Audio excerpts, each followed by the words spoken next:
Good evening, ladies and gentlemen, and Happy New Year, and welcome to the January 3rd, 2023 meeting of the Orangetown Plan and Zoning Commission. I am Commissioner Ozzie Parenti. Tammy Tranchalis, Administrative Assistant. Tom Tarenti. Paul Kaplan. Kevin Cornell. Judy Smith. Jack Demerjen, Zoning Administrator. All right, great. Let's get started right away. We have potentially a lengthy agenda this evening. Start with a review of the minutes from the December 6, 2022 meeting. Everybody has their copy?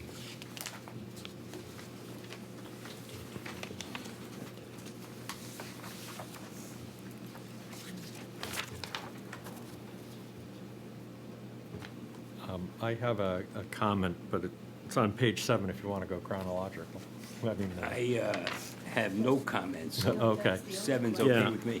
All right, so second paragraph from the bottom currently reads, Commissioner Cornell stated that the applicant is willing to revise the site plan closing the access point closer to the neighborhood. So I like that. I believe that what occurred is that I asked the applicant to confirm that they were willing to close the access point closest to the neighborhood. At this point in the proceeding. Okay. Earlier on, She had mentioned that, and it's actually reflected in the minutes that she had offered that.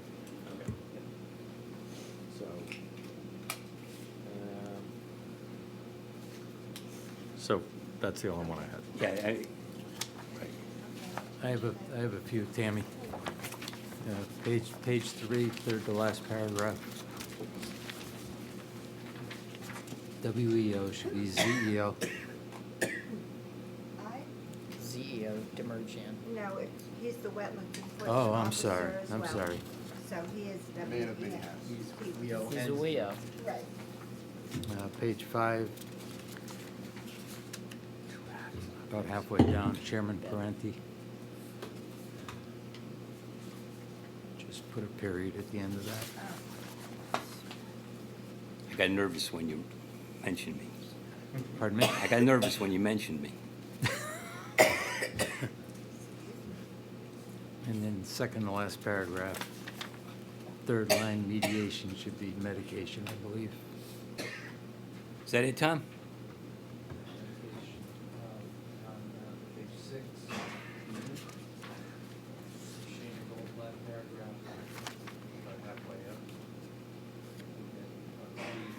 She noted that there's a limit on the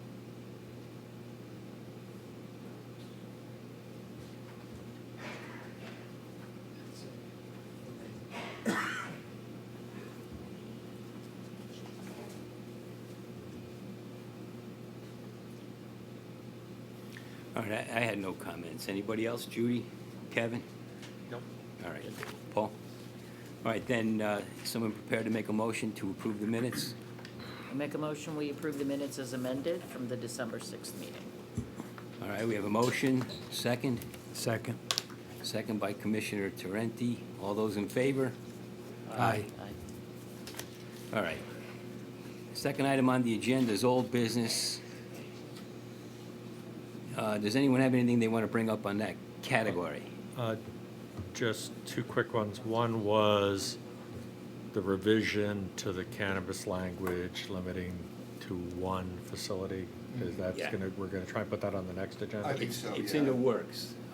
Vinny promised, I talked to Vinny about it this afternoon. He promised me he'll get us proposed language that we could then put into a notice and you know, do what we do to properly notify. Is that going to the be fitting in the time frame of the 14, whatever it is, the, It would not, because all Yeah. text amendments have to be sent to the regional planning authorities first. so we're looking at February sometime? Most likely, yes. Yeah. But he promised us something for next week, so we'll be able to look at that language on at the next meeting. And I could notice it It's so simple, it's so simple, there's nothing to Right, study. I don't think it would need too much review. Yeah, I mean, it's very, very simple. Whatever Vinnie puts together, I'm sure we'll be comfortable with it. Yeah. All right. Next, any other old business? Nothing else under old business? All right, item number 3, new business, and we noted on the agenda, potential bottle recycling facility located in the C2 zone. You have some, I don't know if everybody got a chance to read the letter in the package for tonight. Are there any questions on it? I seem to recall a recycling center up in Builders Square, what used to be Builders Square, boy, we're getting old. Bull Hill Lane? Yeah, Yes, that's what I got today, kind of where on the next plaza over from the Entermans. Yes, Yes, Yeah, yeah. Entermans. right, in So I that think retail there space was by the one. Blockbuster. Yeah. Predates me Whoa, by a little now bit, you're but going back. I just wanted to throw that on here and have everyone, read this well-done breakdown that, oh, sorry, Chris. Read the breakdown that we were provided by the potential tenant.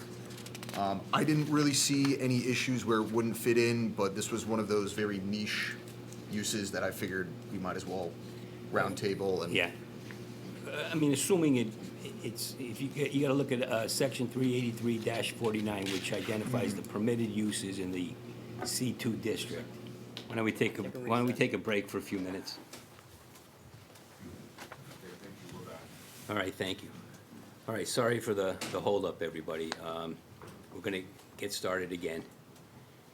And we're on agenda item number 3, and we're talking about the potential bottle recycling facility located in the C2 zone. You've all read the letter and understand what the use intended is. And I guess it just comes down to a question of, in the C2 district, 383-49 identifies a permitted uses, subsection A indicates that stores and other buildings and structures where goods are sold or services rendered primarily at retail. So if we agree that the intended use fits that description, then the intended use is permitted as of right, and basically the potential user of the facility wouldn't need any relief from the commission at all, just a certificate of zoning compliance once any. Right, any signage would have to come through us, but Tenant fit up, in whatever. my discussions with the potential user, there wouldn't be any exterior remodel, site changes, anything like that, so. So it's, I mean, it seems to me that, that fits in within that description of the use. If we agree on that, then we can leave it at that. We don't need a vote or No. anything else. Correct. If it is, it's definitely not a special use. It's No. not identified there, and it's not prohibited. But if we don't agree that it's a permitted use, then the person would only have as an option the right to apply for an amendment to the regulations. Yeah. I would think that the permitted use is written broad enough to encompass Yeah. that service to the consumers in the town. Yeah, I mean, service rendered primarily at retail. I It think is, that, it's a retail facility. yeah. I Right, think- Anyone and can go in. A service is rendered, yeah, I agree. All right, so let's leave it at that. We all agree, Tom? Okay, very good. All right, anything else under new business?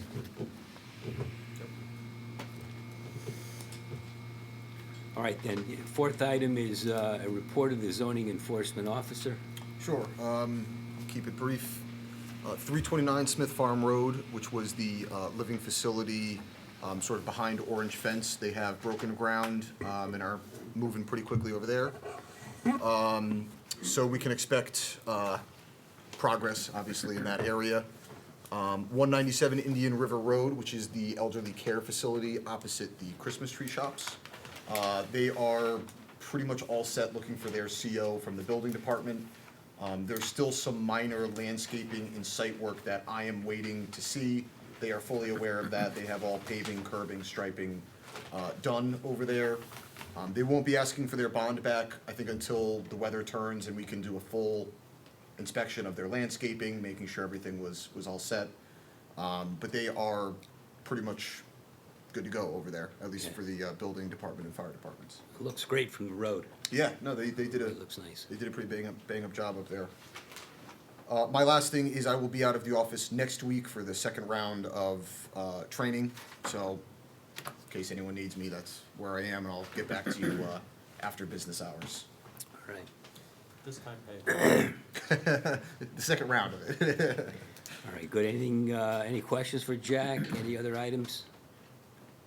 All right, next item on the agenda is site plan application. This is submitted by Bright Beginnings Daycare for the property known as 449 Boston Post Road to adapt an existing developed lot for a daycare and retail facility. The applicant is present.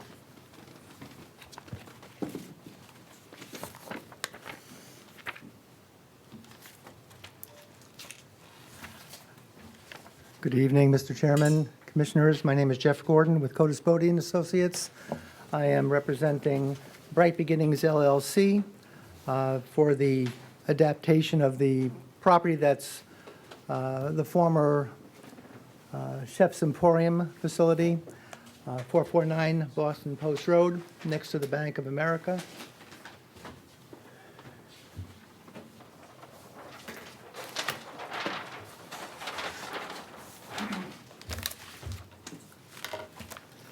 The parcel is slightly under 1 acre, and right now there is a parking lot along one side, wrapping around the back of the building.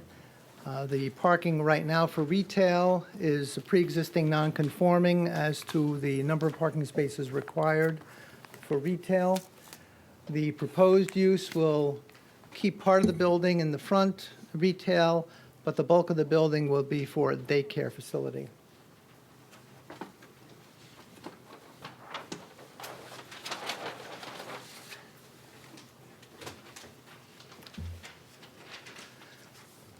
Because of the daycare facility, that does require to have a certain amount of square footage of play area for the number of students that are going to be there. So part of the parking lot in the back is going to be removed and converted into a play area.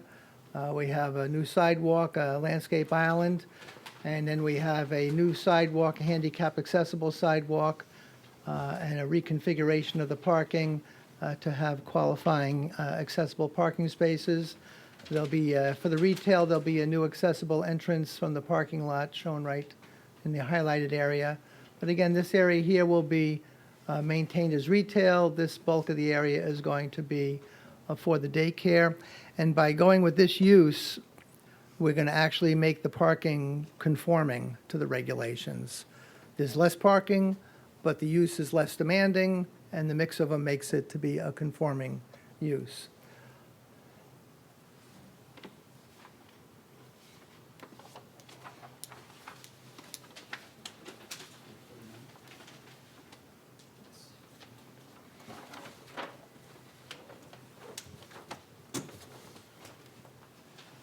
As part of the plan, there'll be about 4,600 square foot of impervious reduction. There's no change in the drainage. The site will be seal-coated, and it will be striped according to the Town of Orange standard, the double striping requirements. And again, I have an island, I'm adding some trees, we're locating a dumpster in the corner where it's accessible.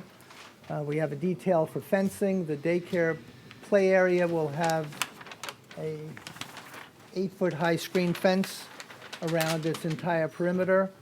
It'll have an emergency access out to the sidewalk, but the primary access to the play area is through the building.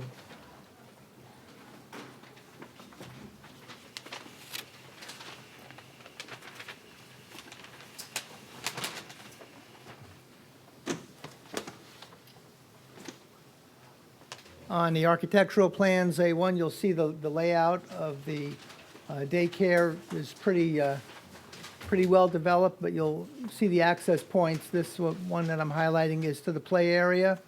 We have some exterior doors that are going to be closed off. We have the requisite access ways. I have one highlighted here. I got the double door there, and I have the double door here to the parking area. And again, I have the access to the retail. The retail will be demised based on whatever user comes their way, obviously.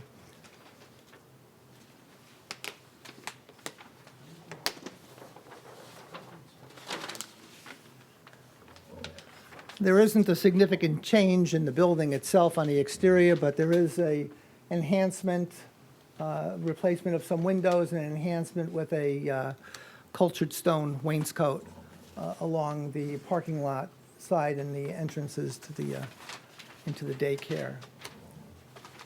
So it is kept rather simple. Signage will be permitted separately. And that's all I have for you.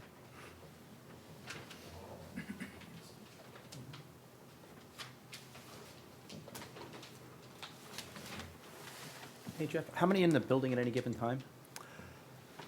The,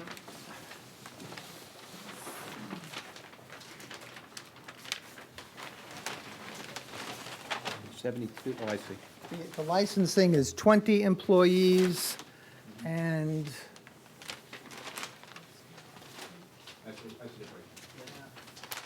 it's strange. I mean, I couldn't quite figure out how they work the parking there, but the idea that it's not a slow down and drop off the children. This is newborns to 6 years of age, so it's park, walk them in. There's about a 2 to 3 hour window that they drop off, and there's a 2 to 3 hour window of picking up. It's staggered through the day. So they are licensed for a certain amount of students, and they have a requisite amount of employees. What are the hours and days of operation? I'll let Mr. Gupta, Raj Gupta is the owner. Monday to Friday, 7 to 6:30, or 6:30 to 6:30, depending on the demand. What? Yeah, can you come up? Yeah, come up to the, Thank you very much.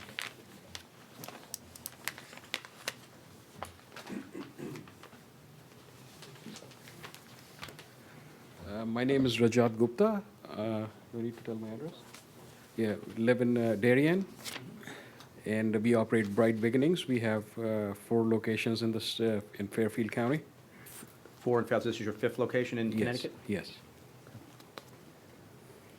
And so it's Monday through Friday, 6:30 to 6:30, you'll be closed Most of down. our facilities are 7 to 6:30, but, you know, if people have to commute to the city and the demand, people require one, like, us to start at 6:30, we can consider that. And the weekend's closed. Weekends close, yeah.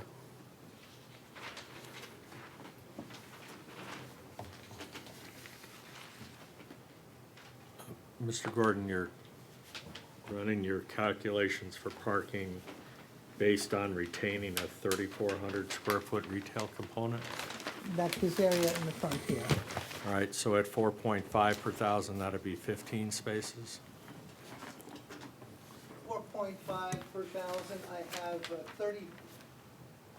3,437 square feet in the front. Right, so that would be, how many spaces?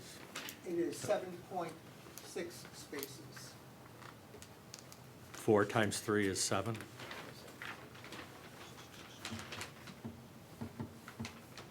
It's 15, I think.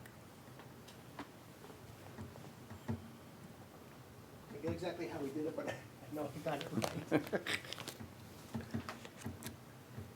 How many spaces do they have? well, it's in your application, is it not?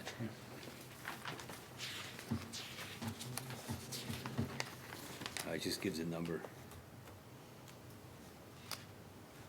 Isn't it on the plan? What is, I got section, 26. All right, let's just fast forward. It's 15, you have 38 spaces. So your actual required parking is 53. You have 56, you're saying, right? 46. You got 46. The proposed is 46, the half 56 is existing. Okay. All right, so the correct numbers would be 53 required, 46 provided. If you retain the front retail component, correct?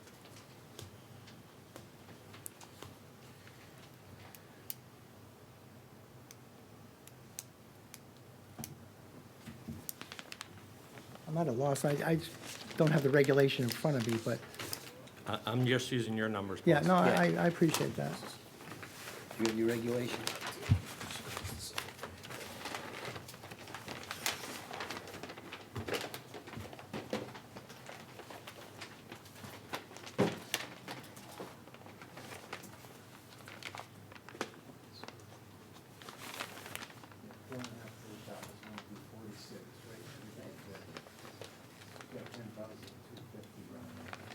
No, the daycare is different, that's per employee. Talking about the retail? Oh, sorry, The the retail's retail's 3.4 times 4.5.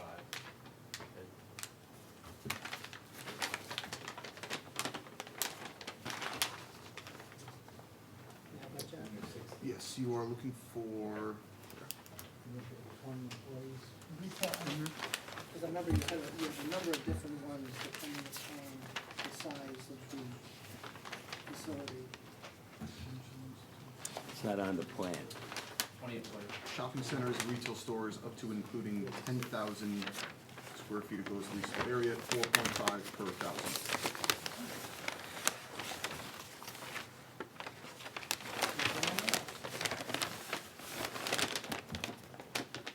But I'm more compliant than I was to begin with.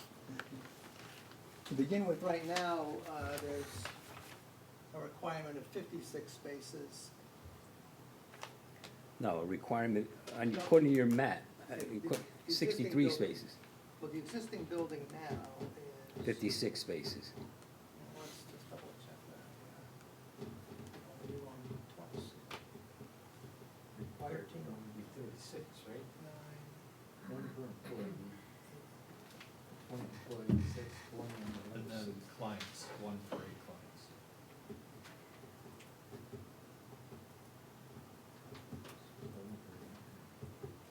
Okay. 72.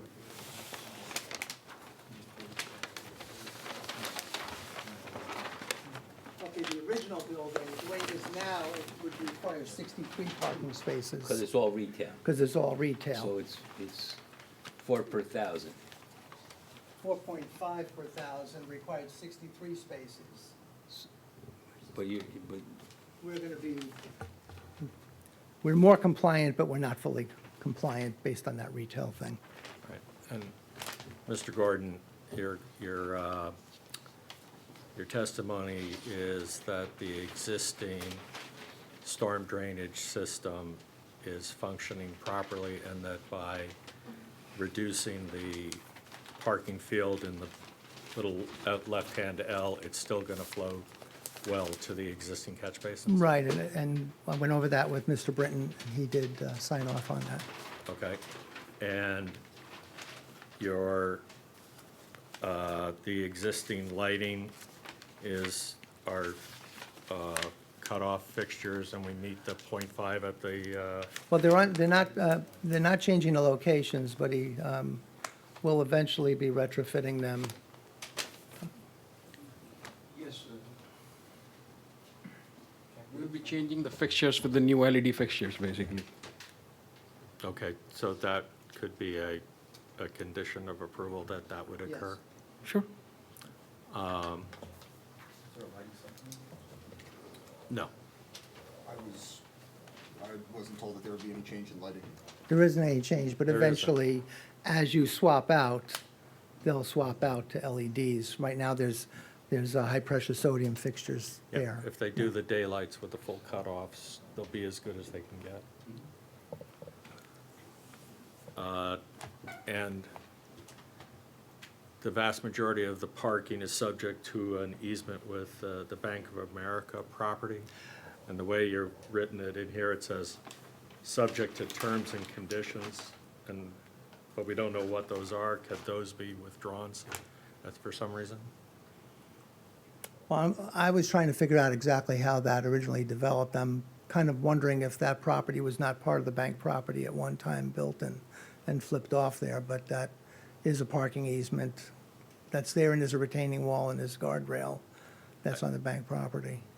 I understand. So if you had just written that there is a permanent easement burdening, one property burdening the other, then we could have some level of confidence that those parking spaces would remain. When you write that there are terms and conditions, it makes one wonder if those conditions could not be met in the future, Oh. like there was rent to be paid or something. Well, the existing conditions survey states that it's subject to a parking easement to PCM Enterprises. Yeah, I know, but Kevin knows that, but what he's asking is, what are the terms of the easement? Do we know that it's a perpetual easement? Or can it be terminated at some point? Because then, that obviously impacts your parking calculation. How many are subject, how many parking spaces are subject to the easement? Oh, the whole row there. So you would be severely deficient if that easement went away. Well, the whole property would be severely impacted for whatever user was there. Right, and the tenant might want to make sure that they're not going to lose their parking, but that's not our Well, business. the contract purchaser will have to assure himself of that. As will you, with whatever condition you put on it. Yeah, And again, I mean, if that goes away, we won't be able to, we won't have enough parking to run our business. That's a Right. very good point you brought up, like, yeah. Can we review the easement? Or get the right notation? I mean, if you noted on the site plan that it was a perpetual easement, that would, you know. Yeah. That, We'd have to look up the volume and page on Yeah, the deed and see what it If you're says. buying it, you're going to want that survey. Absolutely Anyway, that. Yeah. Can you also put the parking requirement, the calculation on the site plan? Yeah. Right now, you just specify what's required and what's provided. Yeah, I'll modify that, But yes. if it can be modified to show the calculation, then we'd have some shot of knowing what we did some years from now. What was like other facilities. that? Well, again, Parking. again, they operate other facilities, they know. It's always a question of what do we need, what do you require, and making sure that there's a happy thing. So they're comfortable with these parking spaces if, as you say, they are entitled to them as part of the This is easement. abundant parking for now, but if that's a problem, what you're saying, you know, then that's a problem. Right, it's a problem right away. Yes. I mean, this building is a classic example of developers trying to maximize square footage instead of value.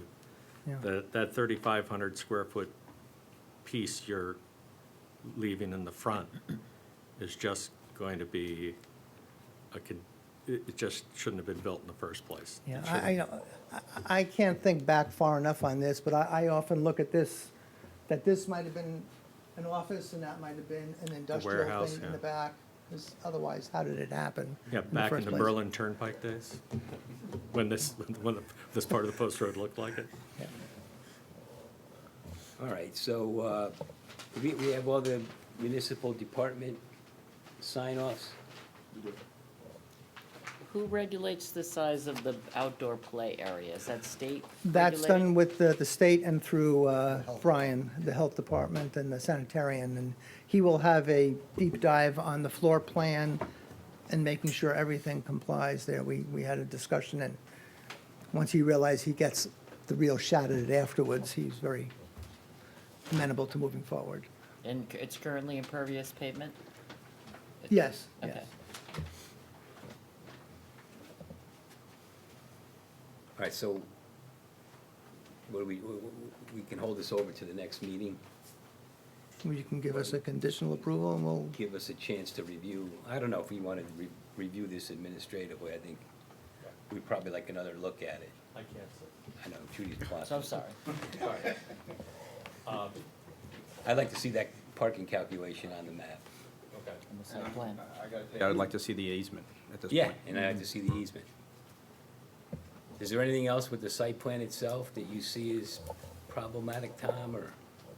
No, I mean, you know, it's a good low-intensity use for a Right. property that's always gonna be a problem otherwise, because Yeah. it's not properly parked for retail. Right. Right. All right. So let's hold this over to our next meeting, and maybe we can get some more information, get a revised site plan, and take it from there. Take care of it. Anything else? All right. Thank you so much. Thank you. All right, thank you.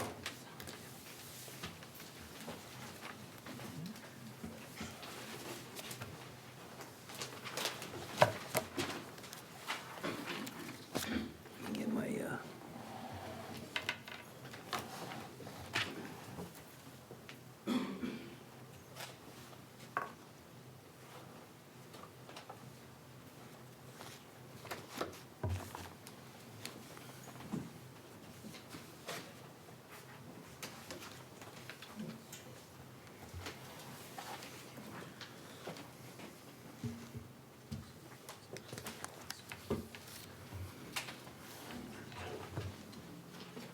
All right, so the next item on our agenda is a public hearing, item number 6. This is the application for special permit and use and site plan approval submitted by Southern Connecticut Wellness and Healing LLC for the property known as 175 Boston Post Road. As you know, the public hearing has been closed. It was closed at our last meeting on December 6th, I think it was, December 6th, 2022.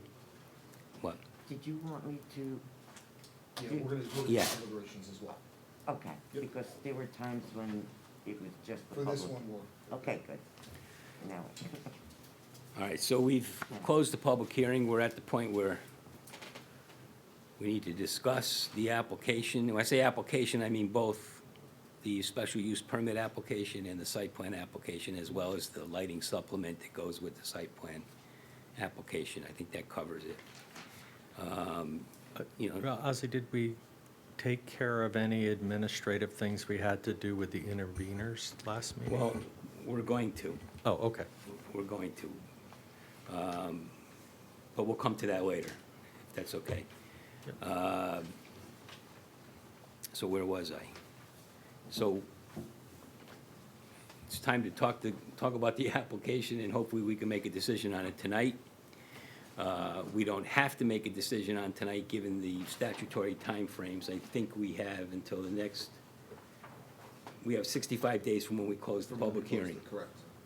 So if for any reason we don't decide it tonight, that's not a problem for us We anyway. would reconvene if my calendar would come up, I believe on the 17th.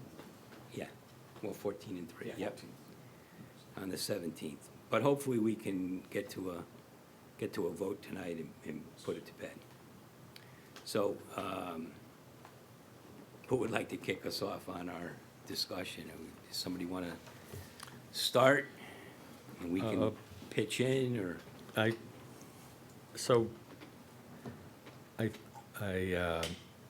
An engineer once told me that, you have to believe in the process, as untidy as it may seem at times. And we went through the legislative process, and through a vote decided this was going to be a use we were going to allow by special permit. So I find it interesting that when you synthesize all the information over all the input from the various parties and stakeholders, that I always seem to come down to one or two points that need to be, kind of passed to push me, one way or another on a decision. And in this application, for me, it came down to the interaction of the applicant's traffic with the Lindy Street, Post Road intersection. Sorry. Mr. Chairman, I just think as a matter of process, since, just for the record, it's Vince Miranda, the town attorney, you might want to dispose of the intervenor application first. All right. Because because ultimately they're within the ultimate decision, right? So you might want to make a decision first on that, and then make your ultimate decision on the applicant, on the application, rather than making your decision on the application, and then it's like you're outside the application making the decision on the interveners. It just seems, you know, kind of backwards. You gotta do both, but it just seems like one's inside and one's outside. So Do we have to take the interveners individually, or can we deal with them collectively? I think you can deal with them collectively, because I think that If they've all all dealt with the same. Same environmental impact Correct. concerns. But For the I travel. just, I don't want those to get lost, because you do have to act on those. And I just, so I just wanted to make. Yeah, all right, that's good, thank you. All right, well, let me have some notes here on the intervenor applications. And the petitions to intervene were filed by Mr. Glazer, Dr. Parks, and Ms. Cantillo. First off, the documents provided by Mr. Glazer and Dr. Parks do not appear to be verified under oath, as required by statute. Beside that, the claims of all three petitioners generally fall beyond the jurisdiction of the commission. I mean, we have no, you know, part of that is we have no authority to regulate air quality. So there's, you know, there's information that they provided or points they raised that we can't deal with anyway, even if we were so inclined. But beside that, none of the petitioner's claims are supported by any evidence. They're just allegations, you know, just observations, I would term them. And there's really nothing there of a, you know, of a substantive nature, you know, or, you know, an evidentiary nature. Like, for example, if they wanted to talk about, you know, pollution of the wetlands, you know, they claim that, you know, that their activity on the property would pollute the wetlands. Well, then I guess what you would really need is a soil scientist, you know, an environmental engineer, bring in some expert testimony demonstrating exactly the way in which that would occur.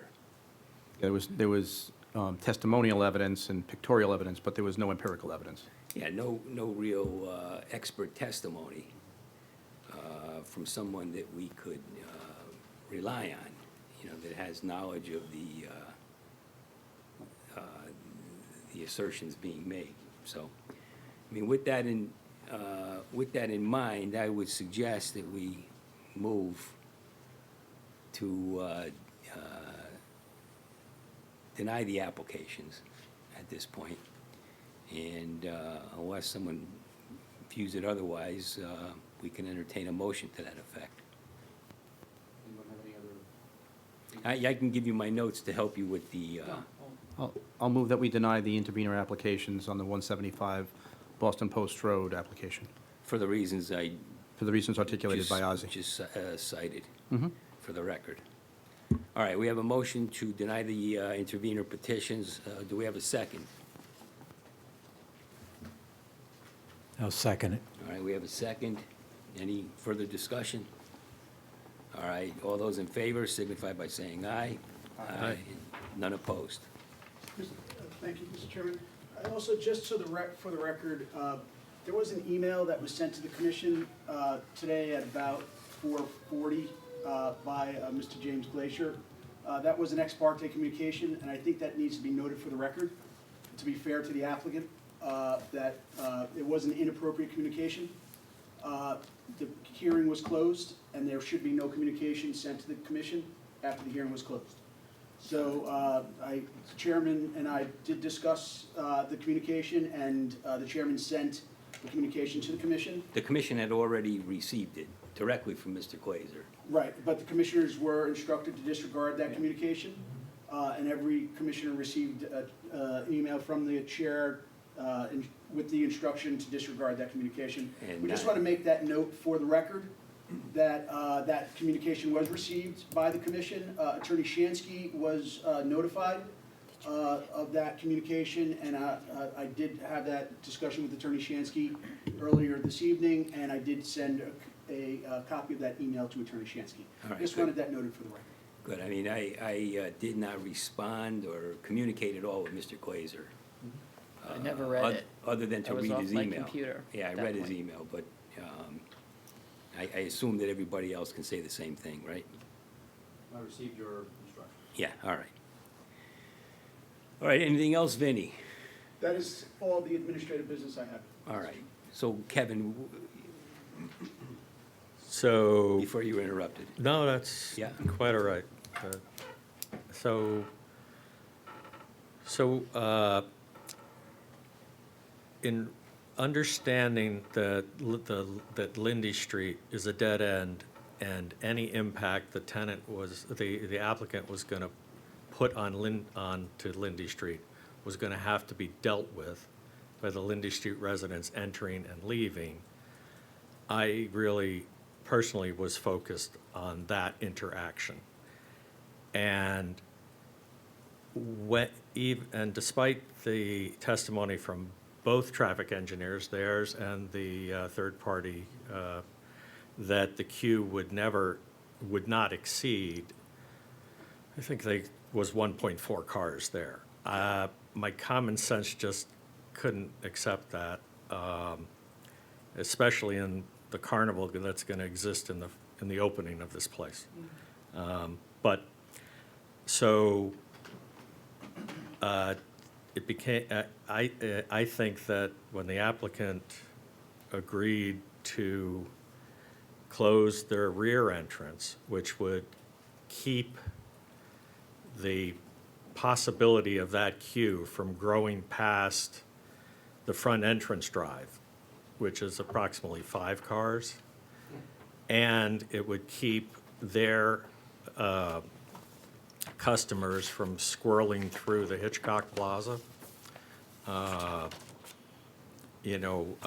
I personally swung to, if we're going to allow this use, this is as good as it's going to get from a professional operator, and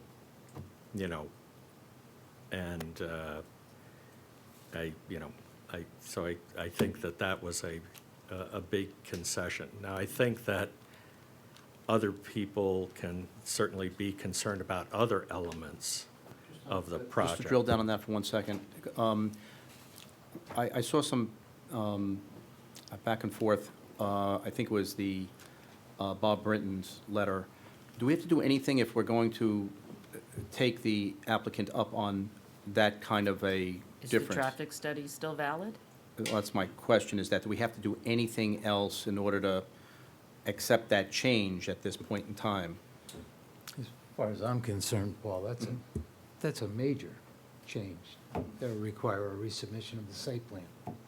Well, you'd have to circulate it again to the department heads. Yeah, So you have to give not only the town engineer, but anybody else. well, so in trying to draft, so when we either approve or disapprove something, but if we're going to, you can do modifications to a site plan and conditions of approval. And the questions are sort of a degree. If the modifications to the site plan were to close the rear entrance and reconfiguration a circulation drive from the rear parking area and drive-through to the front parking field, okay? That was the modification to the site plan and all associated drainage and, what have you. Then the conditions of the approval could be that revision be reviewed and approved by town engineer, fire department. All necessary department heads. I mean, Yeah, the one I asked Jack, in his dual role as inland wetlands officer and the zoning administrative officer, was would that level of site work within the wetland review area generate a need for a wetland permit? And he, I believe he addressed that. Well, you ask him. Well, it would depend on the modifications, you know, We it's. don't know enough. We don't know Right, the it's- impacts of the modifications. When we make conditions of approval, they're Right. minor. This is a site plan revision. That's a. It has to impact the traffic flow on the property. That's the whole point of doing it. Well, that, Yeah. Well- you might find that it impacts the traffic flow in a negative way.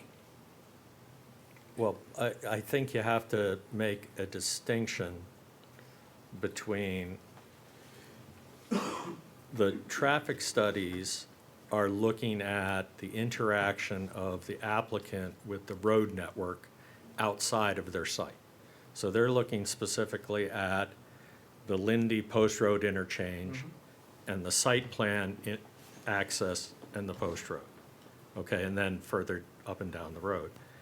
So they're not looking at the internal traffic circulation But per do se. we need to Wait, be is that concerned? true, though? I mean, In the traffic study, But I the- said- do this health, we safety, can be concerned about it. right, health, safety, welfare, Well, on the site, on the roadways is a consideration. Right, but yeah, well, I think that encompasses everything, but what I'm wondering is there was testimony from the traffic engineers that the internal traffic circulation worked. right. But the study per se Oh, okay, I see what you're saying. is, the written study is, For the outside. right. But there was also testimony, Kevin, that elimination of a curb cut would adversely affect the queuing. I believe that's in the minutes from the last meeting. Not the queuing on Lindy. On Lindy. Queuing on site? queuing on site. Correct. Yeah. Yep, Okay. on-site circulation. It was in the minutes that we approved today.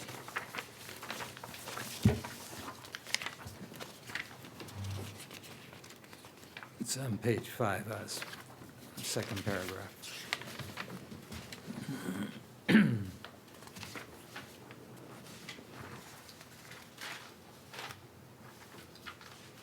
Yeah.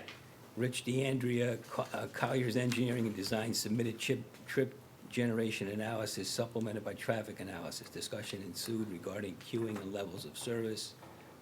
Mr. DeAndrea stated that there would be 2 driveways on Lindy Street. He stated that the 2 driveways on Lindy Street are for on-site circulation to enable the drive-through to function well. Right, and as part of that lengthy discussion ensued was the first time, I believe, I brought up in the meeting, the concept of closing the rear access. And I believe part of that lengthy discussion was the traffic engineer, having not consulted with his owner, saying that it would work, better with the 2 entrances with regards to the internal circulation, and I. With the 2 entrances. Right, and I think I said something about, well, one person's convenience is another person's impact, meaning on Lindy Street. Or something smarmy like that. But, so then, I don't know, I don't know, but I would assume that if the owner was willing to, of the applicant was willing to close that off, they had some understanding of how it would impact their own business. Because that's the exiting traffic from the drive-through and whoever parked in the rear lot. Yeah. And they have some level of control over the drive-through because of it's only by appointment. Right. And some level of control, but less level of control on the people who park back there. So how do we know, though, that if we were to require blocking that entrance as a condition to an approval, Right. how would we know that that actually improves traffic circulation within the property and queuing on Lindy Street? Well, you know that it would have to improve Lindy Street by the fact that We're not going to you have a can't left. queue. You can't make a right turn off there, it's got to be a left.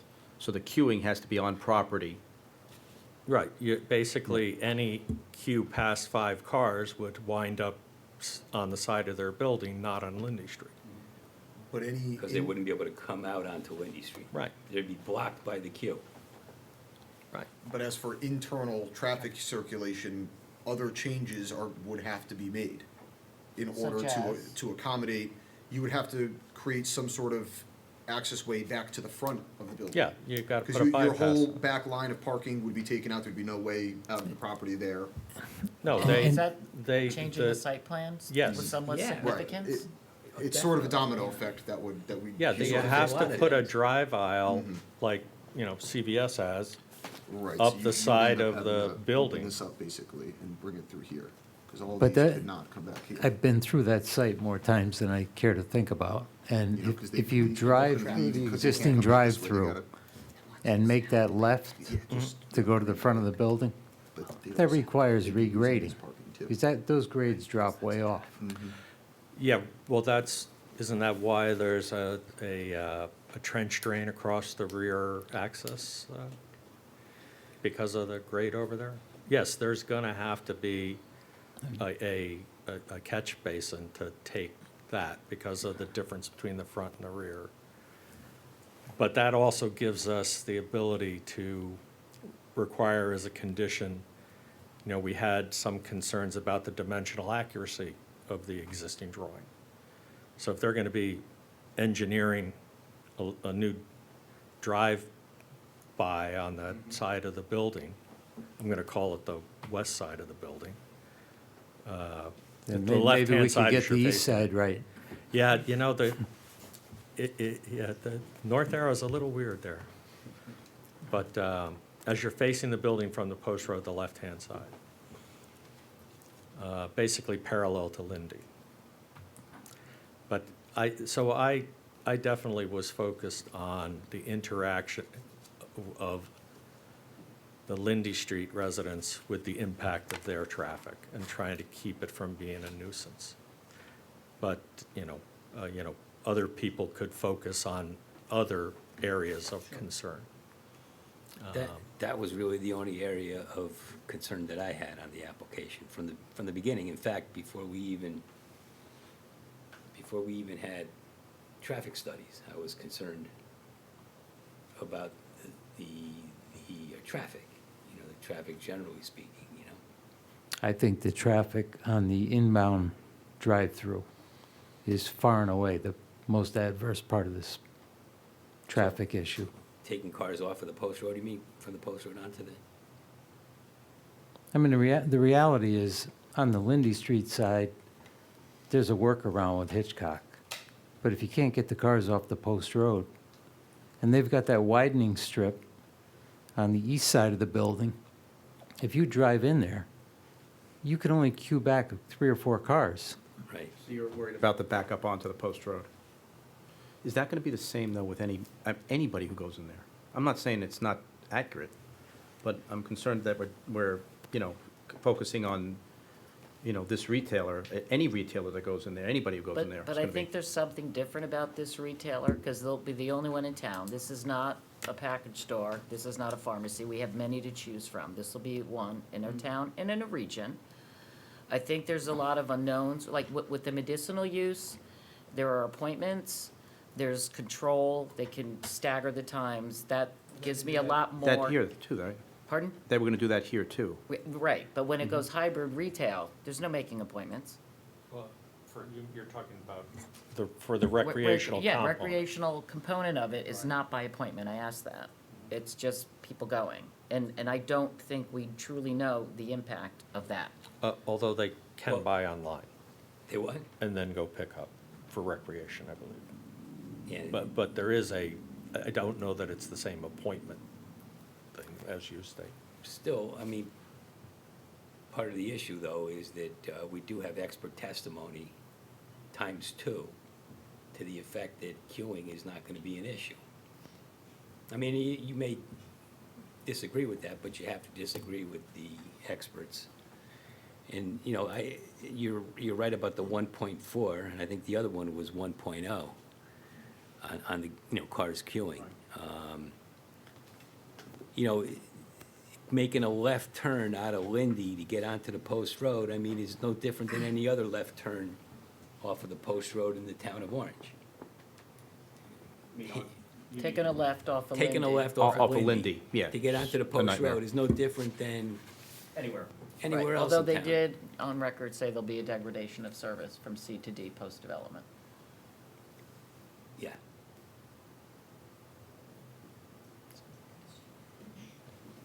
All I can say is I'm a simple guy, and all I did was simple arithmetic, and the numbers are so whacked out. There's no logic to it. And Well, I in mean, my it's- view, you- it's you may be just too right. subjective. No, you may be right, but there is a process. And they, you know, put it through the, you know, the applicant's traffic engineer put it through the process and drew conclusions, and then our engineer, you know, the one that was working for us, basically reached the same conclusions. But I want to Concur. put another concept out there with regard to the regulation that was drafted by this town. It says that no cannabis establishment may be located within 1,000 feet of a place of worship, a school, public, or parochial. So what was the spirit of that, the distance from a school? What was our goal and objective by having that? I think we wanted to keep it away from children. And I think. I don't we've- think so at all. Or do we want to keep package stores away from children? I mean, I think this is a unique situation because we have a residential street with children in close proximity to, I don't think that was the intent. I think if this were on the other side of Route 1, there would be no issues. But- Or not so close Well, to a again, residential district. I don't know. I don't view that as an issue, but But, again. but but the time for us, the time to make that determination Yeah. Right, but was sometimes when, the first. before we opened Pandora's box. Right. Yeah, I mean, was And- that in your and- mind at the time because we could have crafted the regulations differently? Correct, and this would not be the first time we had a regulation, we get an application, Todd District, and we realize, oops, we had an oversight here. Right, I'm not, I'm not sure it was an oversight, because we drafted it to keep away from schools. I mean, it was specifically stated. And there is an area there that is right next to, residential area. And, I mean, it's not something that I think the way we crafted it was very clear. I mean, we may want to change it in the future or something like that, but I think it was clear. And it doesn't leave room, I don't think that particular part of it doesn't leave any wiggle room. That's from my Yeah, standpoint. I mean, that's the way I read it.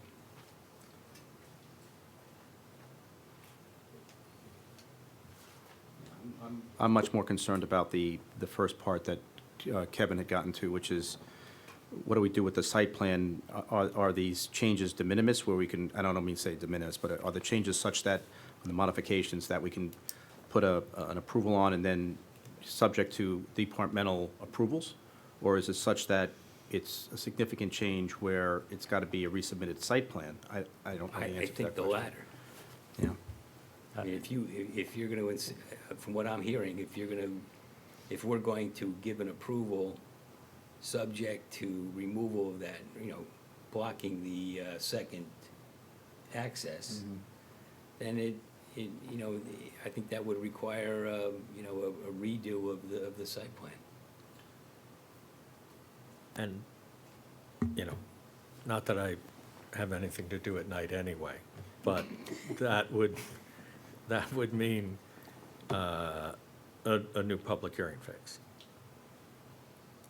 Maybe the town attorney, they have to withdraw the original and resubmit? If what No. they're doing is approving with modifications. your modifications are that you're closing, getting yelled at. You're approving with modifications, and your modifications are that you're closing off that second access point. It's like you're saying that that's what we want accomplished. And because How you otherwise, do it is up to you. Right. And we'll be the final arbiter of what. because otherwise, this process would never end, if you think about it. Because you could theoretically have this change at every single time and say, well, we're gonna make another change, and you're gonna come back, and you're gonna come back, and you're gonna come back. I think you're gonna save, again, you can approve it, you can deny it, or you can approve it with modification, right? Or conditions. Or condition, and, right, and your conditions are, if you want to, we're gonna approve it with the change of close off that back access. That's what you're gonna do. But that's gonna generate changes on the site plan. Yes. That we would That- normally That will review. start a domino effect that in turn should be re-reviewed by every department head that has already looked at this before it reached the commission. And that can be a condition of your approval. What if one of these department heads finds a severe issue with one of their modifications? Where one of the modifications from the commission would not be compliant with their code? Let's use the fire marshal as an example. If his emergency vehicles cannot gain access or maneuver based on one of the modifications or conditions of approval Then from the commission, Then it fails. Then they don't sign off on it, right? Right, and then. And then they the can't site plan deliver- doesn't get approved, They can't deliver the site plan with the Right. modification where. because then the condition does not get satisfied. I think, Isn't it that simple? Yeah. well, I think what some of the commissioners are struggling with is that, and maybe I'm mischaracterizing it, if I am, I apologize, is that they would like to be the final arbiter if that condition was met, not just the department heads. Is that But what I'm hearing? you're the arbiter setting the condition. Yeah, well, Well, how do we But- all feel but about the then- condition? I'm not sure I can draw a conclusion. Is it positive or detrimental? What Kevin's suggesting? I don't know, because I don't even know what it's gonna look like. But just for example, if we were to approve with conditions eliminating a curb cut, Yep. and it requires significant regrading of the site, Right? who establishes that regrading? Your town engineer. Yeah. He's gonna do that, he's gonna take that upon himself? no, Yes. they're gonna get in, he's gonna review an engineered plan. That, He's gonna who do would what do he it? al- he's gonna do what he You always wouldn't does. do it. Your town engineer would do it. Right? Your town engineer would do it. I mean, that's who you would rely upon. You wouldn't do it. So you just take it back to the applicant's engineer to And do your the town regrading. engineer then would Okay. work with the applicant's engineer, and they would Okay, come to that makes regrade it. And sense. if there was a problem, they would then, And, they wouldn't satisfy the condition. And, yeah. that's how this process would work. And ultimately, if the condition couldn't be satisfied, then the site plan would fail, and then they'd have to resubmit. And then you would have a new public hearing, right? Well, who can speak to the impact Or they would have to appeal. of the queuing on the site based upon Kevin's recommendation? See, because, well, your issue, why are you closing this off? Because you're concerned about the off-site traffic, right? He's concerned about the queuing on On Lindy Lindy Street. Street. On Lindley Street, so that- you're that- addressing that's the mine, off-site, yes. the off-site issues, so you're addressing the Lindy Street traffic. So that's why you're closing, so now that's gonna have an effect of the on-site. That's, right, So, but right. who can definitively say what that is, if it will be positive or negative? Well- Maybe the traffic engineer. And that will be something that the applicant will have to deal with as a matter of their business, matter of their business management, right?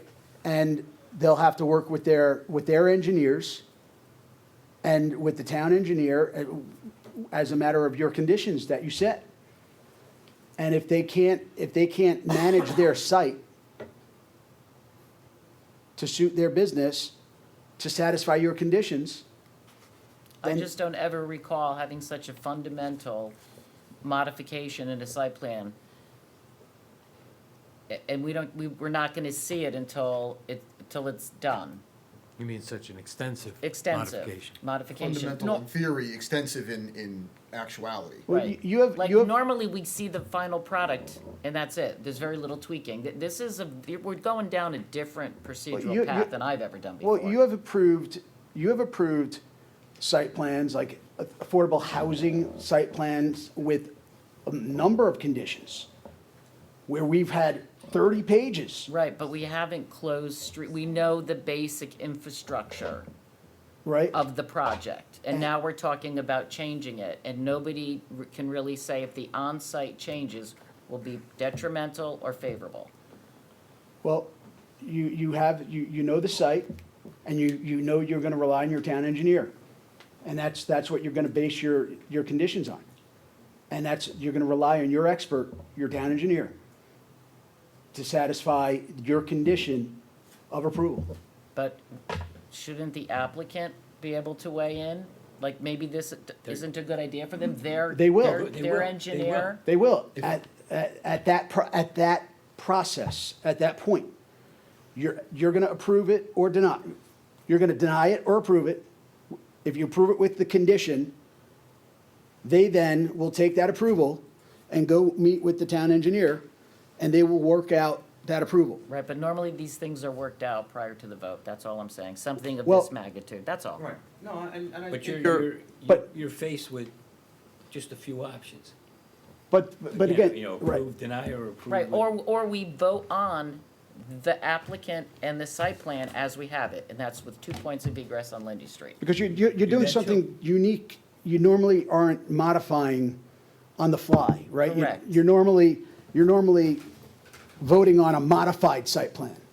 So the modified site plan is being put in front of you. Correct. Okay, on this application, there are a couple of conditions that I'm sure we would impose with an approval. Like, for example, maintenance of the site drainage.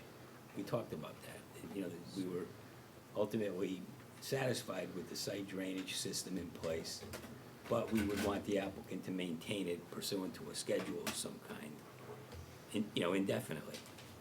Another thing, I mean, there was mention of 30 days of parking 20 cars from 185 Boston on Post. Hitchcock. I think it was 3 or 4 months, I think the applicant 90 said, days. for a, I thought it was 30 days, 20 cars. No. no, I It was think 90 it days was 3 or and 4 months. and they made him pay for 6 Yes. months. Yep. Also, right, is well, there a whatever, sign but there that- now about left turns? Only left turns? Yes, there would be a sign for only left turns, no right turn out of, onto Lindy. I thought yeah. So those are conditions that we, might consider. I don't know if the lease is already in place. There's one place I read that they intend to do it, another place I read where it's done. There's a lease in place for 30 days for 20 cars. That's what I thought it was. But it seems like there are a lot of unknowns. And the reason, normally, the applicant proves to us between their customers and their workers, they can accommodate everybody on site. But here is a need to go off-site. It's a precaution, they may never need it, but I don't recall that Yeah, happening. but don't forget. If they're so but don't forget- confident that but they the- can yeah. accommodate on site, why? True, but they've submitted a site plan that complies with the parking regulations. I mean, it's hard to fight that, hard to disagree with But that. we have That's a fact. testimony, What's that? we have testimony. But the fact is, they show 45 parking spaces Does it with a mean it will work? requirement of 30-something. What? Does it mean it will work? And if Well, I they- think the idea behind having, sort of auxiliary parking on Hitchcock was when the project opened for business, there'd be a rush. And they would have that for a certain number of days until things settled out some. The other thing, again, and I don't know how to evaluate this, but, the applicant is going to, I would think, want to maximize efficiency on their own site. They're gonna do the best they can to avoid a bad traffic situation on site. Why? Because it's bad business. I mean, if people have a total headache going there every time they want to buy marijuana, well, they're not going to go there anymore. They'll go somewhere else. They'll go to West Haven or Milford or wherever. Well, Oz, they may want to manage it, but it's unmanageable. Well, if that's, I mean, that's, yeah, if as far as I'm concerned. But again, that sort of contradicts what the experts have told us. In some regards, at this point in time, where it is a special permit allowed, use, we really have just 3 levels of standards to compare their application and testimony against. We have general site plan standards, we have the special permit general standards for all special permits, and then we have the special cannabis standards. Yeah. And you just list them out and check them out, and, I hate to sound like a mechanic, but if I get to the end and that rear entrance is closed, and I checked all the boxes, I have to say yes, because I can't come up with a defensible reason to say no. Do I think I'm gonna wanna be anywhere near the post road when this place opens? No. Do you want to be near the post road generally? No, I speaking? don't. No, and listen, we deal with businesses like that. I mean, Yeah. I know Costco is only partially in Orange, but that's a place that's very popular. It's painful to go to. Well, the parking lot is, but it's signalized. That intersection is signalized, so That's you it, you don't yes. wait. Yeah. But what we're talking about is making a left turn on any unsignalized. And then it's not gonna get any better for any Anywhere. retailer here, or anybody that goes in there. But what you just alluded to, the applicant did exactly that. Listed out the special use criteria, and said, here it is. This is the criterion, and here's what we've done to accomplish that, and it's in the record. So I think Kevin's exactly right, if I understand him correctly. I mean, we're beyond, a lot of the opposition to the application was, we don't think it's, marijuana use is a good thing, we don't want it in our town, it's a bad influence, it's this, it's that. We're beyond all that. Right. Those were arguments that were appropriate when the issue for the Right. state was coming up. So now, I mean, we have Right. duly This is traffic, enacted. this is impact on our town. Duly That's where we noticed, are. duly enacted regulations that we're bound to follow. So, the question of whether we think marijuana is good or That's bad for irrelevant. is irrelevant, completely irrelevant. Just a question of, I mean, for me, why I recognize that you can get several different answers out of the traffic engineers, that you can't, it's not as, it seems like it's not as reliable information as you would get from, It's not gravity. yeah, right. But still, it's the only expert testimony in the record. And that, I guess that doesn't preclude one of us or all of us from thinking that, we've lived here long enough to know that can't be right. Right. And I guess that's Yeah, possible. And but- nuisance is a rely. different standard than, a nuisance is a much less technical term than, level of service. Yeah. It's like, But how do you distinguish this Well- nuisance from any other nuisance in making a left-hand turn? Well, my concern was that the Lindy Street people are captive because they can't decide not to go to the post road. Thank you. Now, with the rear entrance closed, they can decide, and I. Well, they and could I, go to you the know, post road, they can make a right turn on the post road. No, they can't get by the guys who are in front of them trying Well, to it's get to the left. 2 lanes, right? It's Yeah, one- one's coming in and one's going Yeah, out. that's- And then there's not a and turn then lane. it bells out towards the end. But Yeah, but 2 cars can go side by side. No, Unless you No. scratch the car. Right. No, they can go through the shopping center. yeah, we can't be, relying on, people trespassing on it when we're reviewing a Yeah. site plan. that's a good point.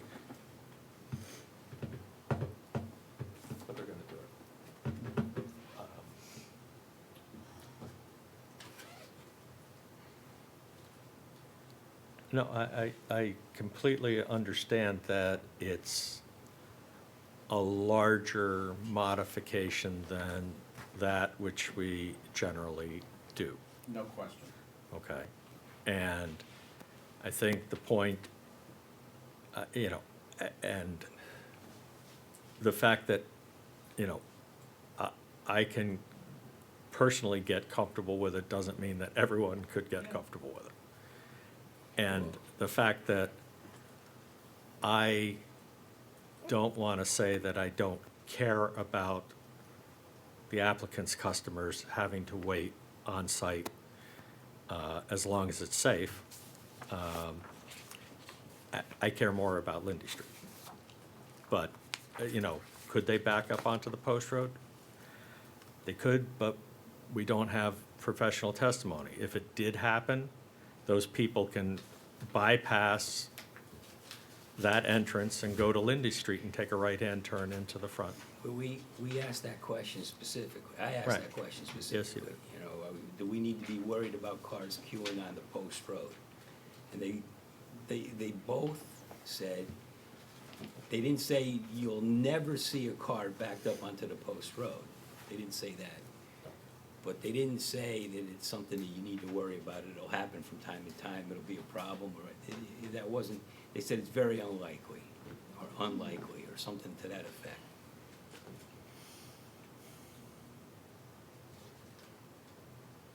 So we have to decide But I- which which site plan we're gonna vote on, the one with the two, or Kevin's proposal.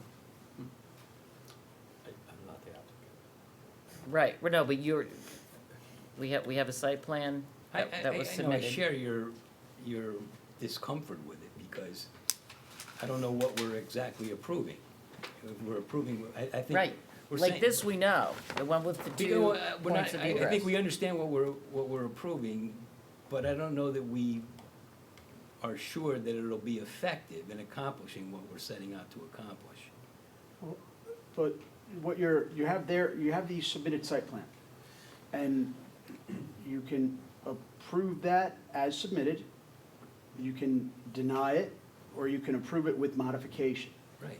So you can take that and you can make changes to it. Those are the modifications, or you call them conditions.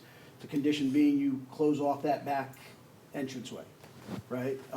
So that's what I think this process is going through, is to say, what I'm hearing is, for the suggestion of moving this process forward, the application is approved with the following conditions: that the applicant close the back entranceway, that the applicant work with the town engineer to put in a side driveway for purposes of passage on the western side of the site, and work with the town engineer. Well, we could even be more general than that. We could say, we want that northernmost driveway closed off. And we want such other changes as, good engineering custom We would be get caught necessary. in the minutia of where is a dumpster located. Well, I And now know. we're gonna say, just work with us and you're. No, I'm not saying work with it. I'm saying until we see something that we're satisfied with, ultimately. Well, you're not gonna it's see it, approved. is the point. Yeah. We're gonna see it when it's You already approved it. You've approved it. subject to conditions. Well, It's we- not we're coming gonna- back, it's not not coming coming back. back. But as long as they Right. met those conditions. Right, but the conditions are not, they'll be based upon the staff We won't get a having final. all, getting all approvals. This is your final. You're approving it, Yeah. subject to the following conditions. Right, so how about a suggestion? Why don't, and just as, this is discussion. So we make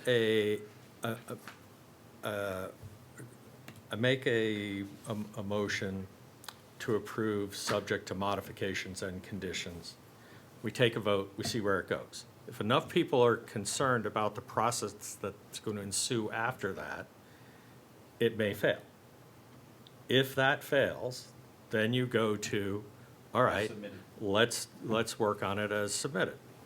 And then we vote with Can you that, vote but twice? with, Well, if we can't get it approved, The fir- the- you can always change your motion. And then you change the motion. Then You keep just going until so, there's no motions to be made, right? I'm just saying, does that seem to be a way to get to Let's move it on. to get to an end? I really think that's the only way we have to proceed. Well, no, you know, taking Judy's point, you could just vote on what's in front of us, and then you just better be crafting the approval or denial in a legally defensible manner, which we could certainly do, because, you know, there's a certain amount of things to do. But, so, I'm just saying, which way would you like to go? Well, I agree that makes sense. I still think that we can leave the changes to the site plan to the town engineer. But we need 3 people to agree to that. Right, I think they're too significant.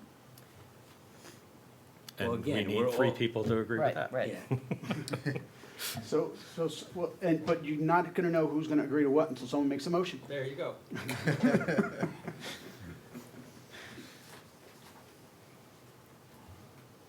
So are we okay with that as a concept?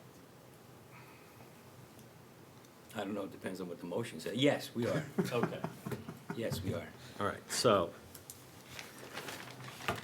I'm going to take a shot at this, but would like input because I may forget something or say something.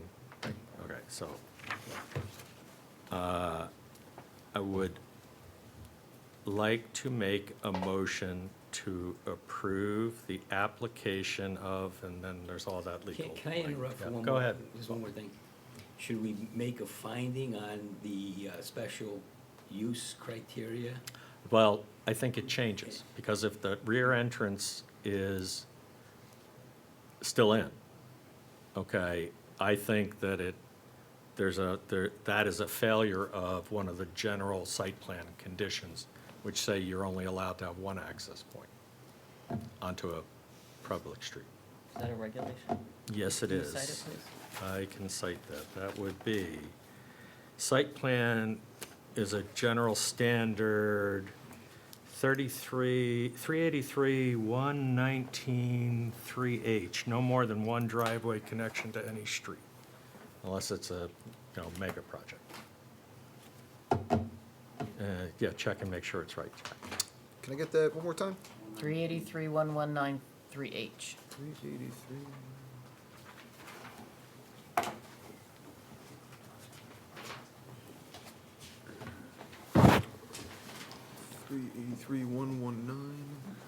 383-119-3H.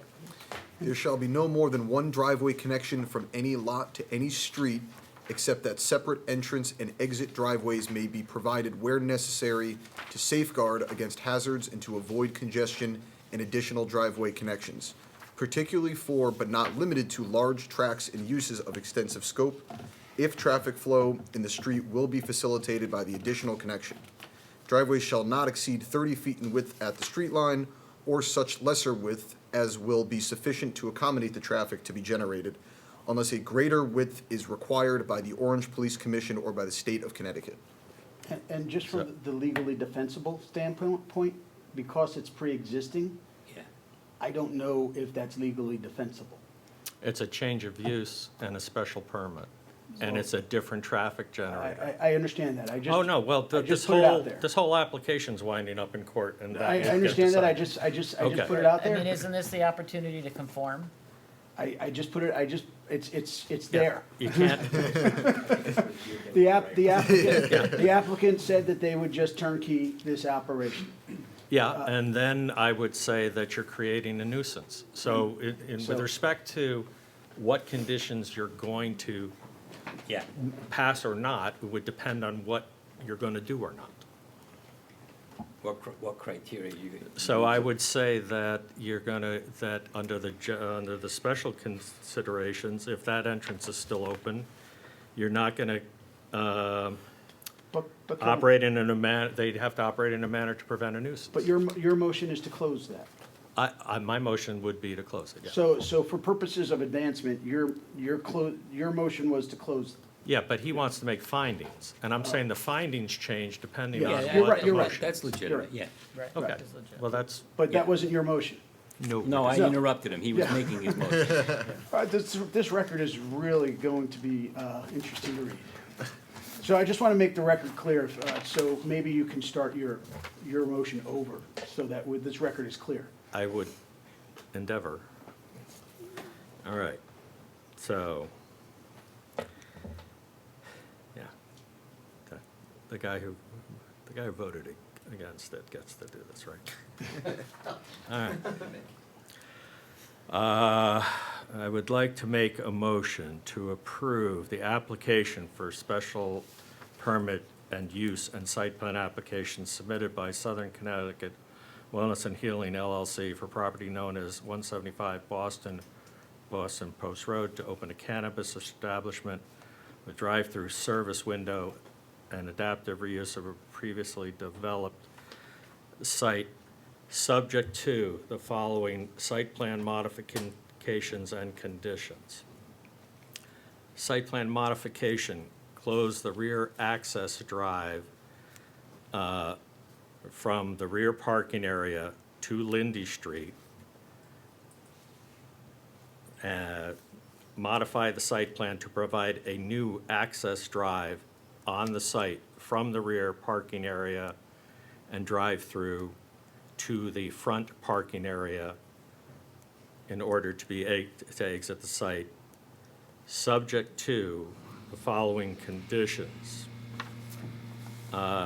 Review and approval by, All relevant department heads. well, do you want to break it down? I don't want to miss anything. Yeah, you might miss somebody then. You want me to just list them? You have the police chief, Yeah, you have the town engineer, yeah, myself for inlands, wetlands, and planning and zoning, the town sanitarian for health, Fire marshal. and the fire marshal. okay. Subject to the condition that the applicant confirm the dimensional accuracy of their revised site plan. Applicant to provide the dumpster enclosure as per the last site plan we received, I think, had one dumpster in the, sorry, The Appropriate signage for the left turn only. yep, maintenance of the site yep, drainage. yes. So I'm just trying to ma- write all this down real quick. Maintenance schedule for drainage. Yeah, of the site drainage. Grading. Provision to provide reimbursement for police to the, wasn't there like a That's dollar amount? statutory. They have to That's do that statutory, anyway. sorry. I don't know if it's mandatory or not, is. so Might I as think well add it. we can request it, or It we can was- require it, so I, It was part of the, Yes. something they said they would do. SB, whatever the yeah, we number should is. make it a condition, and Okay. why not? Subject, what, brother? The lease. Yeah, the lease. Subject also to the ability to Subject to park an the, additional, I think it's 30 cars for 3 months. Subject to Hitchcock Plaza parking lease. 185 Boston Post Road. Whatever it is they said, again, I'm pretty sure it was 30 days. Right, we do have it 20, in the record, But it's, subject to. The additional parking. yeah, confirmation that we have that parking. Yep. Right. That's, yeah, but. But you're saying before we vote on it, we would have to make findings? We should make findings? Well, there are three things. I mean, the general special use, Article 14 findings, the property is, the project general is in harmony with other buildings and uses in the area. There's no adverse effect on property values. I mean, we have no testimony in the record to that effect. There is, an adverse impact. For example, those are, just example of, Well, in What's my a opinion, special- the intensity of the use and the size, it's at 1.06 acre parcel. I just think that use is too intense for the size of that lot. okay, That's my finding. his motion. but, yeah. He wanted to find in. I gave him one. And then there are the specific, the special use criteria. The site is designed such that it provides convenient, safe, and secure access and egress for customers and employees. How can we right? say that? Well, is there testimony to the effect? What, with this new proposed site plan that we're not even gonna get to look at? Then I How think can we your answer motion that? should just reference the special use criteria need to be Right. complied with.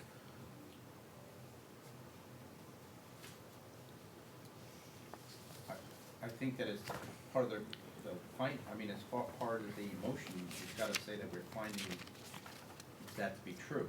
These are Now. considerations to get to that point. You have to find it true now, and I'm saying, Well, if I that's- can't I find get- it no, true. I get what you're saying. If that's the case, then Kevin's idea doesn't work. Because we're saying that you make the changes And it'll work. and we'll be happy with it. We'll. So vote no. Yeah, well, don't tell me, Sorry, I didn't mean to come out that way. That's right, you vote yes or you vote no. Yeah. But that's what you're saying is because the reason for closing off that back entrance is to address the concerns of off-site, of the Lindy Street neighborhood. So you've addressed that concern. The on-site issues were addressed by the applicant's, expert, saying, and now what you're saying is redesign, and they have that area on that western side that they can regrade to put in that passing lane. And so that they can do a loop around. And But then, on one hand, we're being asked to accept the traffic engineer's testimony. right, And now we're talking about amending the site plan in a way that contradicts his recommendation. To me, it doesn't add up. well, what you're saying is, but what are you doing? You're taking parking, your on-site parking, and you're putting a lane to bring parking from the back to the front, Right. right? All right, why don't we not discuss Yeah, the details of that yeah. right now? Kevin's got a motion, Yeah, you're set. I think so. I think you covered all the bases. I think so. And your town engineer, if he doesn't think it's gonna work, then he's gonna reject it. Right? I That's would what's be gonna more happen. comfortable, I appreciate your advice and guidance, but really the five of us should be discussing this. I think that's kind of what we're doing. We are. Right. We are. But you're finding ways to make it work, and I No. think that we should Yeah. be able to, I think he's trying to help us Facilitate a understand resolution of what we some are kind. trying to Right. achieve, but let's clear this one. All right, so If there's, it works- if it we have- works, it works. We have Kevin's motion. Yeah. Is there a second to the motion? I'll second. All right. Is there any further discussion regarding the motion specifically? Okay. well, I have a procedural problem, with this, because I think the magnitude of the modification is, we are derelict in our responsibilities by letting it go this way. All right. That will be reflected in your vote and your comment on your vote. Duly noted. Thank you. All right, so all those in favor signify by saying aye. Aye. Aye. Opposed? All right, so it's 3-2. So there's no need for a further vote. Is that, Right. So now we because I need, presume that if we voted for an outright approval, no conditions attached, It would not it have the would same not have reaction. carried. I mean, I don't need to discuss this. You don't need a supermajority. right. All right, so,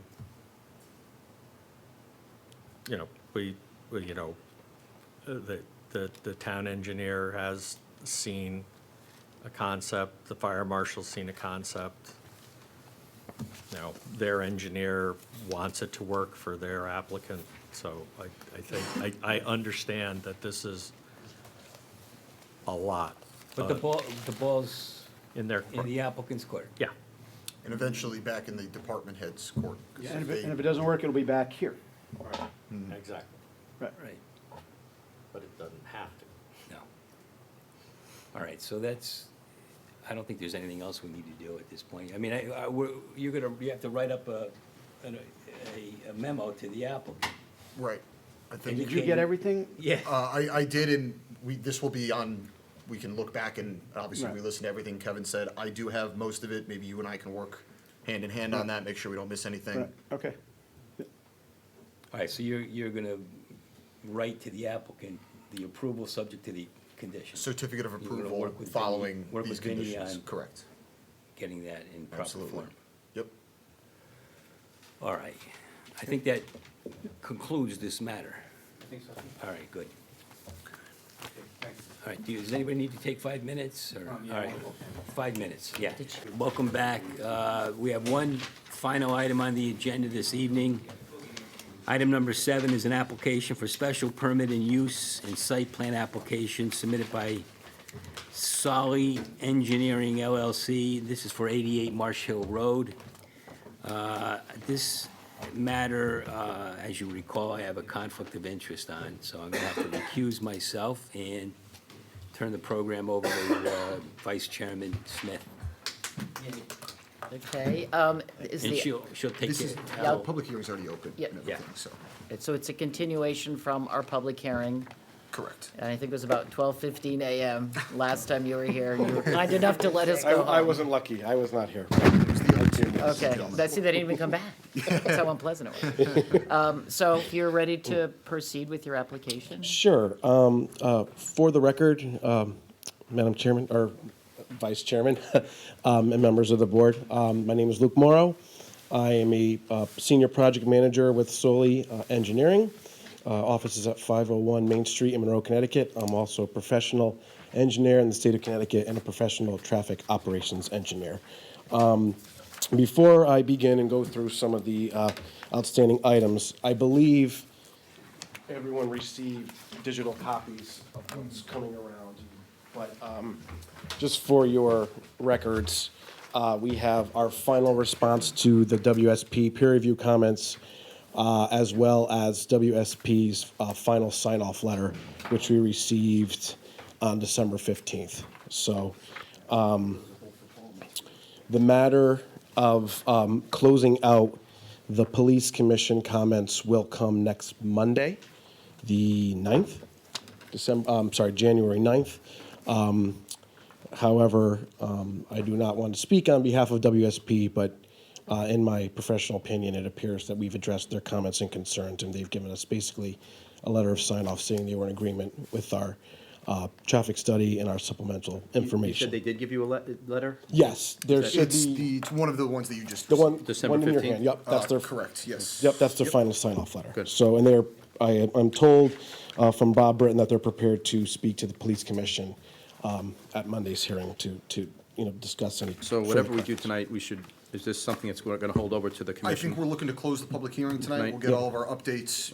We've had pretty much already our site plan presented to us as well. I think traffic was really our outstanding question mark, and Yep. we're gonna hear from them after Monday's meeting. Sure. So, Sorry to steal your thunder there. no, that's fine. So just to go through briefly, and I'll go through the 8 comments they had. I won't read through in great detail and put everyone to sleep. But comment number 1, they just wanted to see the raw traffic count data, just to verify that what we had shown in our figures was correct. After some back and forth, they had reviewed the raw traffic data, and they said, yes, what you had modeled is correct. Number 2, they had made a statement that our existing conditions in Synchro, which is a program that we use to model the traffic analysis, they said it did not accurately reflect the time-based coordination.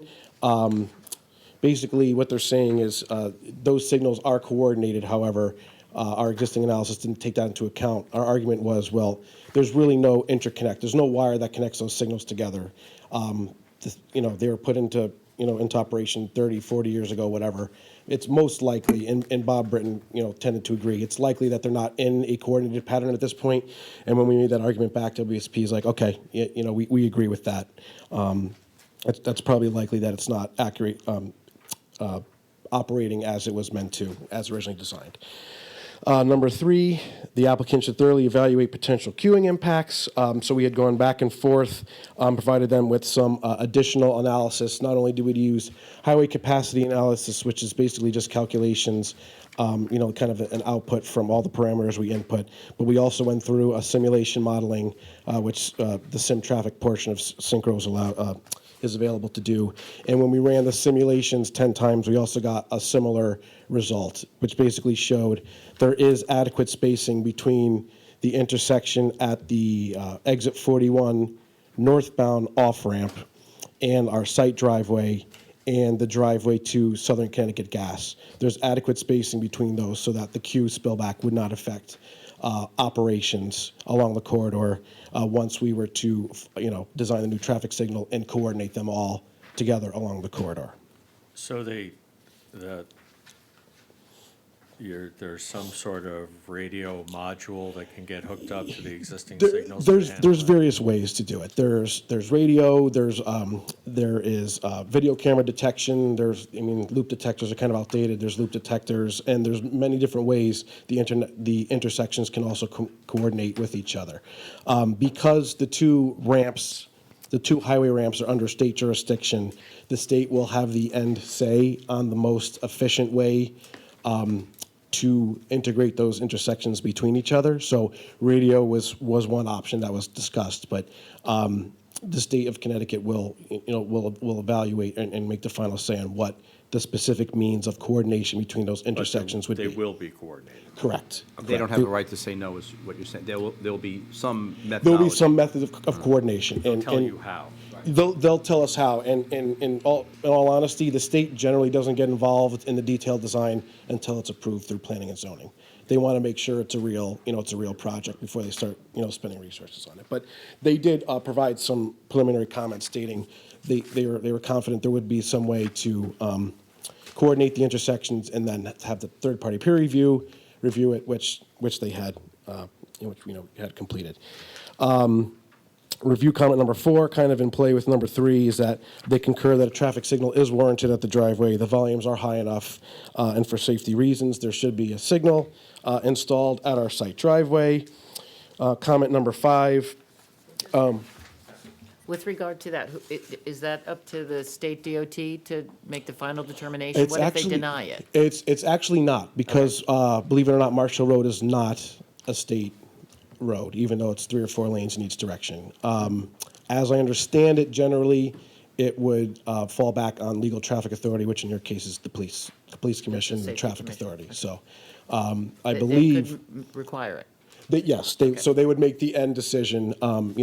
Chief Gagnon and everyone else on the police commission would make that decision as to whether or not they believe it would be required, and then as part of your formal approval, you would take those recommendations into account, as I understand it. Comment 5, there was just a sign that was mislabeled that we fixed on the approach driveway. Number 6, WSP suggests maintaining the current lane configuration on Marshall Road northbound. So essentially, opposite our site driveway, there is a little strip retail, which I believe it's bouldered off. There might be some Jersey barriers blocking that main entrance off across. So because that driveway is somewhat in limbo, what we're going to be doing is striping a dual right turn arrow. So as you approach the signal at our driveway, if that were to open, you would know you could take a right into that driveway. At this point, it's kind of not needed. However, to kind of prepare for that in advance, we'll be striping a double right turn. So you get in that lane if you want to turn into that plaza, or if you want to continue further north on Marshall Road, turn into the hotel or onto the highway. Comment number 7, consideration should be given to relocating the crosswalk at the site driveway to the front of the stop bar. So originally we had shown a crosswalk and a sidewalk on the bottom of the driveway, kind of aligned with where the parking spines were.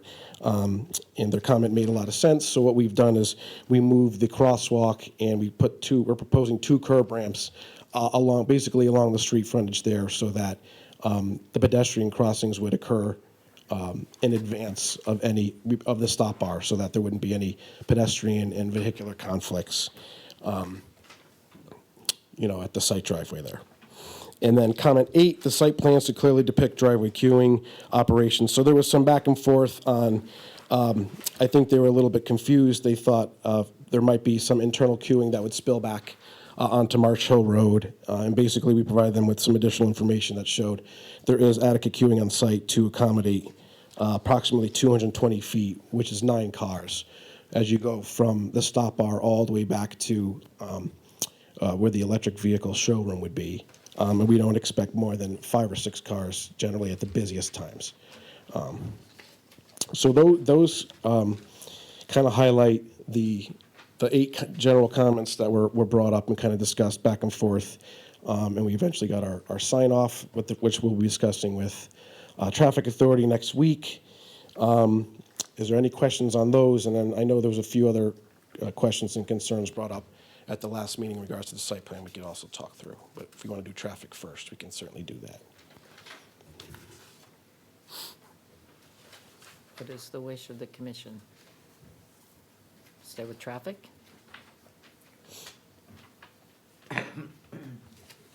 You're taking this to the commission on Monday. Monday? Yep, and we've been before them, I think, 3 times. So this will be the 4th. What were some of their concerns?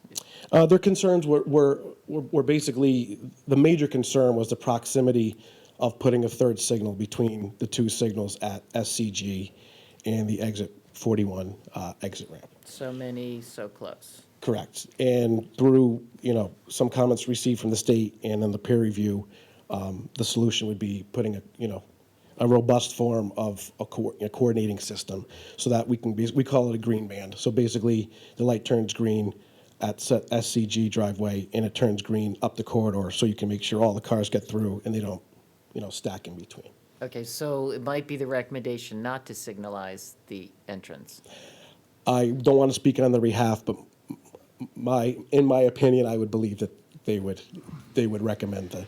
Because in all honesty, that driveway functions at level of service F with some extreme delays into several minutes without that traffic signal. So in order to warrant a signal, generally you need to meet a minimum number of minimum volume of traffic 8 hours of a day, and we're at like 13 or 14 hours. So it meets the peak hour warrants, and there's also higher volumes for a 4-hour period, and we meet all those warrants. So I would say likely it would be agreed that signal is needed. Okay. But I don't want to speak on that. Right. Yeah, got it.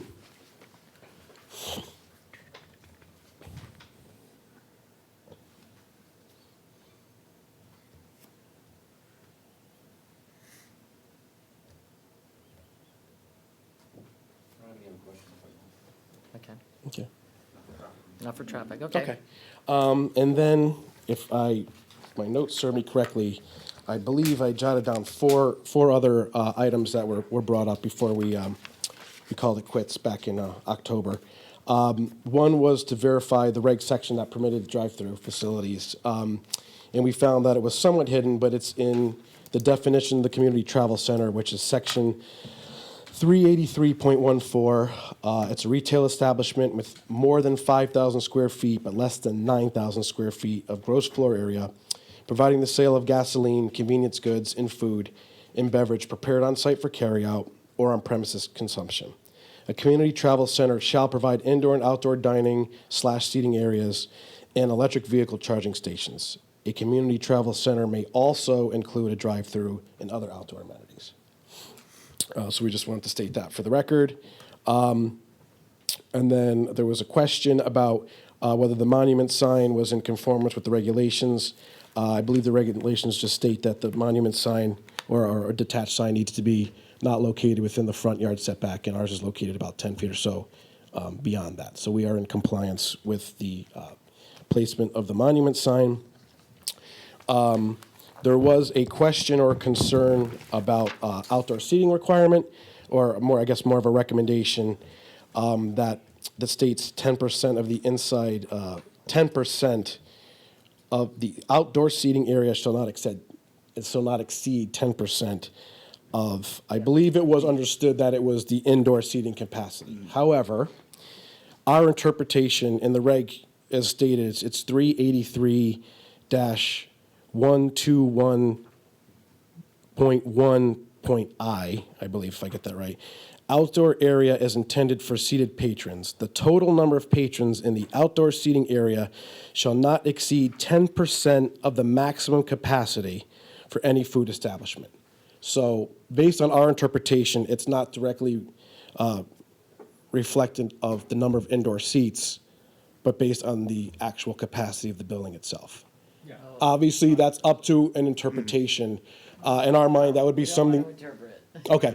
In our mind, that would relate to back to what the fire marshal would say would be the indoor capacity of the building. Right. So, And how much was that? so we haven't gone through building permit yet. So, so that would be, No more than 10%, you're giving us. would be what the regulation is. 10% of what Okay. would be allowed by the fire marshal per, Right, and you're okay with that? we'll put it this way, if it's not, we will come back before the commission with amendment to try to get a larger percentage. But we are agreeable to stick with, if it's 100, then it's, Don't get a variance. or whatever the process would be. But we will conform with the regs, assuming, or based on what the, Because that's an unknown right now. Correct. We don't know Correct, his 'cause occupancy number, therefore you can't kick up the temperature. exactly. But But I do want to ask, would that just be for the food establishment portion of this travel center? so, as we, for the maximum capacity of any food establishment. So I guess that's a good question, because it's technically one open area. You can go. What else is in there? Convenience store. So there's two counters for a sub shop user, a coffee user, and then, you can go get your soda from the coolers, and you can get a cup of coffee. Ice cream, coffee, and sub shop. We're all Open. technically can be considered food establishments. Correct. Because technically the convenience store also sells pre-made They have a- sandwiches and they have a snacks food as well. license, Yeah, So it's a distinction potentially without a difference that we're going to take 10% of whatever the gross Of the people whole. is. So. I would- What is would the s- square footage of that? the total square footage is about 8,500 square feet, but the area open to the public is probably close to about 6,000 square feet or so. Listen, whatever it is, even if we took it individually, it's going to come out to be the same. So It should, yeah, Yeah. it should. And it is 10%, it is a fairly Yes. manageable number, yeah, Yeah, yeah. manageable. Yep. And with the understanding that if it comes out to be less than desirable, we'd be back in front of the commission to try to modify, through the appropriate means.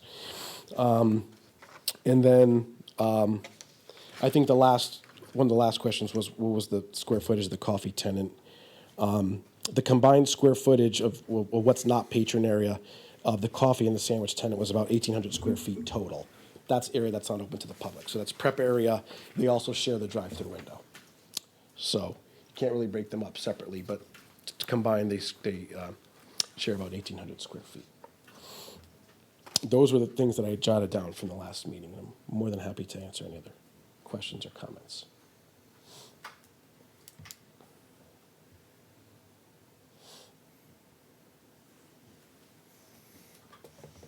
A lot of eyes at half-mast there, Luke. Like hours of operation at 7 days a week? He would, if the commission was so inclined, would like to operate 24/7. There is precedent. I believe Valero and the mobile station on Route 1 do operate 24/7. Noting that, there's a coffee user. Yeah, albeit it was based on a Google search, but generally they seem to have pretty accurate data, so. I don't think I've ever seen Valero closed, so Mobile, I don't think is 24/7, though. I want to say. mobile, I'm not sure about. Valero, I know, has been, I mean, likely the ice cream shop is not going to be, operating.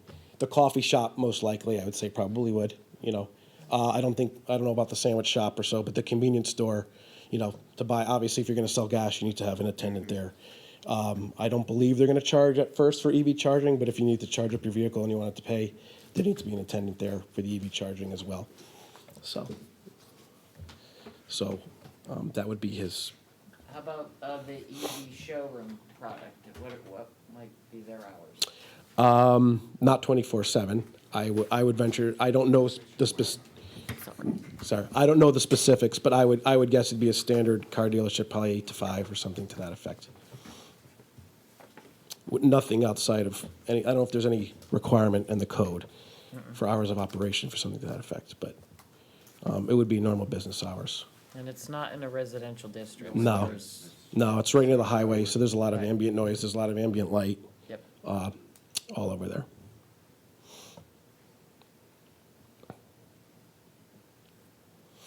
Anything else? No, we have sign-offs. We have sign-offs for other, do. Yep. And so it's just the traffic, Just traffic we're waiting on, yes. Okay. Chief Gagnon is now. All right, so we can close the public hearing, but we can't vote until. Right. Correct. Well, Well, yeah. you could, but I think We ain't we're going all to. anticipating. Right. on- Right. I gotta advocate. Strike that from the Let's record. just say yes to everybody to Right. go. How about the public? Yeah. I know, very No. contentious. all right, so I'll move to, do we have to do Either- anything yeah. else? All right, so I'll move that we close the public hearing. Second. All those in favor? Aye, okay, Aye. so we've closed the public hearing. We'll have you on the agenda in Sure. 2 weeks. Okay. We will have the information from the safety committee by then. Okay. And we'll, Should I be prepared to speak again, or as a matter of deliberations, are we not allowed You- to? Yeah, You're you not would be allowed allowed. to. Okay, You okay. can feel free to sit in the Sure. audience, but that's about it. All right, sounds good. thank you for Thank you, your everyone, I time. appreciate it. Appreciate Thank your you. patience too, I do.